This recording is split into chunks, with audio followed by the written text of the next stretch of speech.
For centuries, the Roman legionary operated as part of a highly tuned, forward-moving system. Protected by a continuous wall of heavy shields, they marched shoulder to shoulder, applying relentless physical pressure to anything in their path. The core of that system relied on two specific pieces of equipment.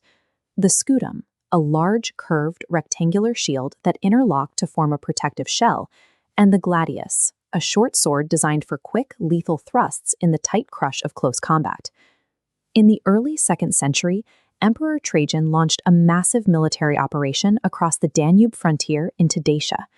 The region was controlled by King Decebalus, a leader with the fortified centers, metalworking skill, and warrior aristocracy to severely threaten Roman influence. Rome expected its standard infantry tactics to break the Dacian lines, exactly as they had broken so many others. Instead, the legions ran into a bizarre, forward-curving iron blade. The Dacians called it the Falx.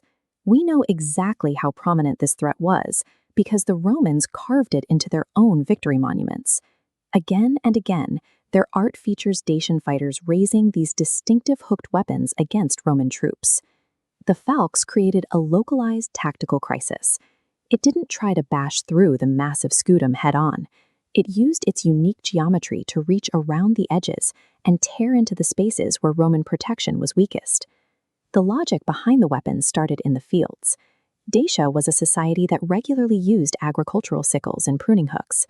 Over time, their warrior aristocracy adapted that same cutting efficiency into a specialized tool for war. Fighters carried different versions into battle. Some were short enough for one hand, but the larger two-handed variants featured a long wooden grip and an iron blade curving sharply inward. That long shaft allowed the user to put massive leverage directly into the inner edge. This diagram shows how that shape worked against a Roman formation. Swinging horizontally or diagonally, the inner hook of the falx could catch the side or top rim of a scutum and physically yank it out of the line, exposing the man behind it.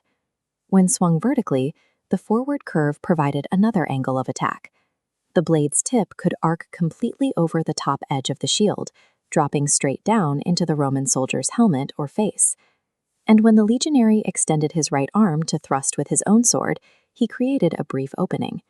A downward strike from a falx was perfectly angled to slice into that exposed limb before the Roman could retract it. The Roman scutum was engineered to be an impenetrable barrier. The falx bypassed it entirely by systematically exploiting the precise geometric blind spots of a man standing behind a large rectangle. The weapon was perfectly matched to its environment. On an open, flat battlefield, Roman infantry could maintain tight order and march an enemy down.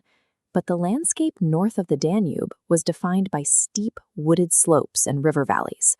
Approaching Dacian hill forts meant fighting uphill on broken, uneven ground. The tight Roman lines naturally fractured. In these chaotic, close-quarters skirmishes, a warrior striking from a higher position had the perfect angle to swing a curved blade downward into the ranks. However, the falx required a wide, highly committed swing.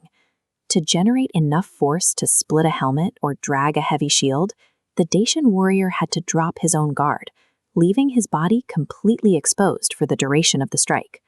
But the psychological impact of the weapon often compensated for that flaw. Facing a blade capable of severing limbs and crushing skulls caused even veteran legionaries to flinch. Men would raise their shields too high, hesitate, or crowd together in fear. By combining uneven terrain with a deeply terrifying injury profile, the falx disrupted the mechanical rhythm of the Roman advance, and in a shield wall, a brief disruption is all it takes to get killed. Rome's answer to this crisis was entirely pragmatic. They didn't scrap their core infantry tactics or try to adopt curved blades themselves. Instead, they relied on their massive supply chains and engineering capability to alter their equipment. During the campaigns, armorers rapidly modified the standard Roman helmet. They riveted thick metal crossbars across the top of the dome, specifically designed to deflect the heavy, downward-splitting force of a falx strike. They also addressed the vulnerability of the sword arm. Soldiers were issued articulated metal guards.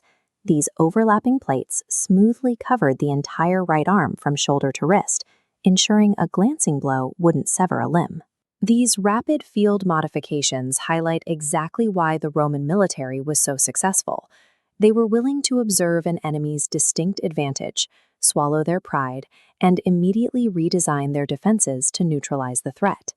With their heads and arms heavily reinforced, the legionaries could trust their armor again. Commanders relentlessly drilled the men to hold their lines, absorb that terrifying first strike, and close the distance.